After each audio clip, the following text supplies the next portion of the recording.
Bonjour à tous. Aujourd'hui, on se retrouve pour mon jour 8 calendrier de l'Avent et on va parler cuisine. Aujourd'hui, on va parler d'un livre de recettes que j'avais vraiment envie de vous présenter, qui s'appelle Juste une casserole, aux éditions Marabout, prêt à cuisiner. Et c'est vraiment une référence pour moi lorsque je vais faire une cuisine assez saine et rapide. J'aime beaucoup le principe de ce livre de recettes qui est vraiment très agréable. Donc vous avez d'abord des pages où on vous montre les ingrédients qu'il y aura durant toutes les recettes. Vous avez aussi tout ce qui est crémeux et goûteux. Et puis ce livre est composé de différentes parties. Tout d'abord les pâtes, les riz, les céréales. Et ce que j'aime bien, c'est que c'est très simple. Donc vous avez d'un côté les ingrédients qui sont mis dans une casserole. Et en fait, il suffit juste de cuire tous les ingrédients en même temps pour avoir quelque chose de très bon et savoureux. Alors, je trouve que ce livre de recettes s'adresse à beaucoup de personnes. Aussi bien les étudiants qui n'ont pas le temps, qui sont toujours dans le malbouffe. Honnêtement, il n'y a aucune raison de mal manger. Puisque eh bien, il suffit de mettre tous les ingrédients dans la casserole, de cuire pendant 15 minutes et le tour est joué. Donc vous avez une partie, tout ce qui est plat assez riche avec riz, pâtes, quinoa. Vous avez aussi une partie plus tout ce qui est potage. Voilà, vous avez des soupes. Donc ça c'est parfait pour l'hiver. Et vous avez aussi une partie plus poêle où il y a des choses en fait à cuire avec des œufs ou voilà. Ici des galettes de maïs, oignons et chèvre, une tortilla et même aussi des desserts. Ce livre est vraiment très bien présenté, très facile et honnêtement, ça ne prend pas beaucoup de temps pour réaliser les recettes. Franchement, je l'adore, j'ai déjà fait pas mal de recettes. Alors notamment, j'ai déjà réalisé ceci, les pâtes saumon fumées et courgettes. Donc c'est vraiment une recette très saine. En plus, ce qui est bien, c'est qu'il y a généralement peu de matière grasse ou un petit peu de crème fraîche. C'est la recette que nous allons réaliser aujourd'hui, les pâtes poulet et potiron. J'avais vraiment envie de tester celle-ci. Vous avez vu qu'il y a aussi bolognaise. Ça, c'est la première recette que nous avons réalisée, des pâtes calamar, tomates et ail. Un régal. Ça nous emmène un petit peu plus en Italie. Et franchement, allez, on est étudiant. Des pâtes, ça coûte pas cher. Un petit peu de calamar, des tomates, de l'ail, des oignons, un peu de basilic et le tour est joué. Franchement, ça vaut vraiment le coup. Ce qu'on avait déjà fait aussi, c'est, si je le trouve... Et nous avons déjà aussi réalisé ceci, du riz gluant, crevettes et citronnelle, c'est super bon. Cette fois-ci, on nous emmène plus en direction du Japon. Alors, riz gluant, mais bon, c'est facile à trouver hein, dans les rayons du monde. Et c'est pas du tout gluant, hein, mais bon, voilà, ça s'appelle comme ça. Le riz est un peu plus rond et c'est très bon. On a déjà aussi réalisé une soupe. Celle-ci, on a déjà fait la soupe asperges poulet et herbes qui est vraiment excellente et une autre bien complète, c'est celle-ci, la soupe légumes vertes et tortellini qui est aussi excellente et très digestive et franchement le vendredi soir c'est facile, il suffit de mettre tous les ingrédients dans la casserole et le tour est joué. Allez, c'est parti donc pour réaliser une recette ensemble de ce super livre qu'on trouve chez Carrefour qui coûte 12,25 €. Donc moi j'ai trouvé chez Carrefour en Belgique. Mais je suis sûre qu'on peut le trouver sur Amazon ou sur la Fnac. Je ne manquerai pas de mettre le lien en barre d'infos. Donc nous allons faire la recette des pastas poulet et potiron.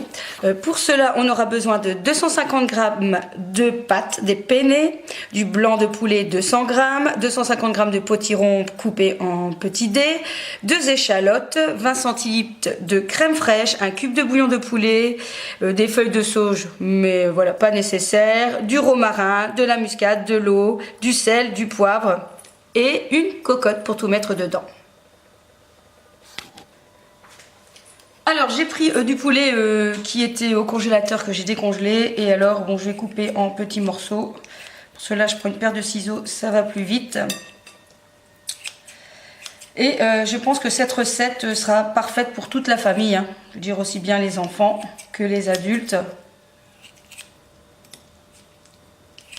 Donc il nous faut aussi 250 g de pâte.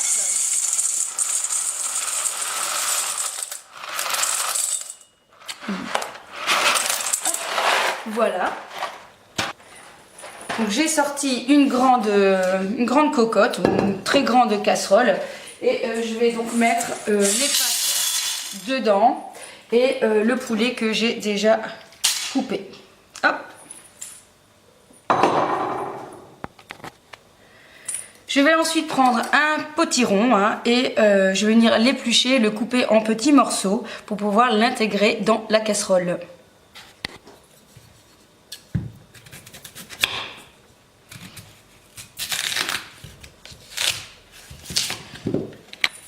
Alors honnêtement, c'est pas spécialement facile d'éplucher le potiron. Moi, je préfère couper en petits morceaux et éplucher au fur et à mesure. Alors, j'ai fini de couper mes potirons et je vais donc quand même les rincer un petit coup.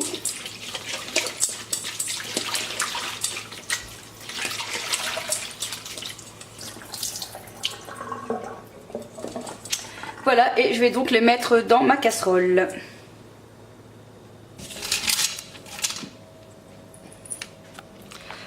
Alors ensuite il faut aussi de l'échalote et j'avoue que parfois pour aller plus vite eh bien je prends de l'échalote congelée, ça va plus vite et c'est aussi bien. On vient donc épicer un peu le tout, un petit peu de muscade, du poivre,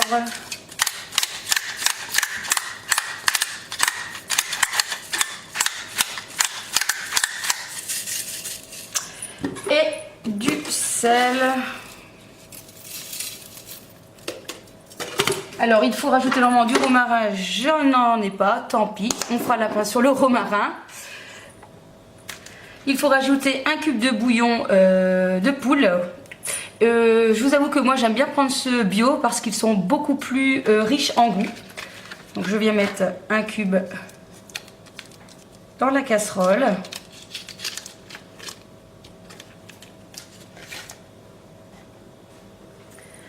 Alors il faut aussi rajouter 20 centilitres de crème fraîche, mais moi j'ai décidé de prendre plutôt un Alpro crème fraîche mais noix de coco, parce que la noix de coco, le potiron, le poulet et les pâtes, ça va être juste parfait. Donc il en faut 200 ml. Donc voilà, je vais mettre à peu près toute la bouteille. Je vais vous dire même que je vais mettre toute la bouteille, voilà, parce que finalement il va me rester un petit peu au frigo, puis je vais plus l'utiliser, puis je vais le jeter, donc c'est pas ça qui va faire la différence. On vient ajouter 750 ml d'eau.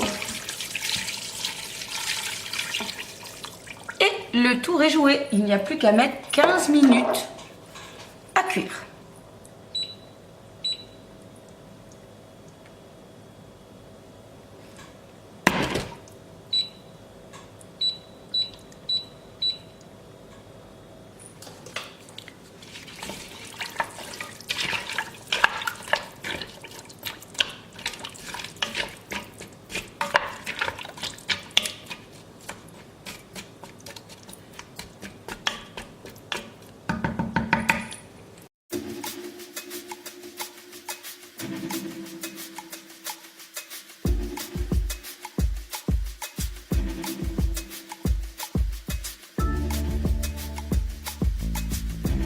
Voilà, j'espère que cette vidéo vous aura plu. N'hésitez pas à me laisser un commentaire et me dire si vous voulez d'autres vidéos de ce genre.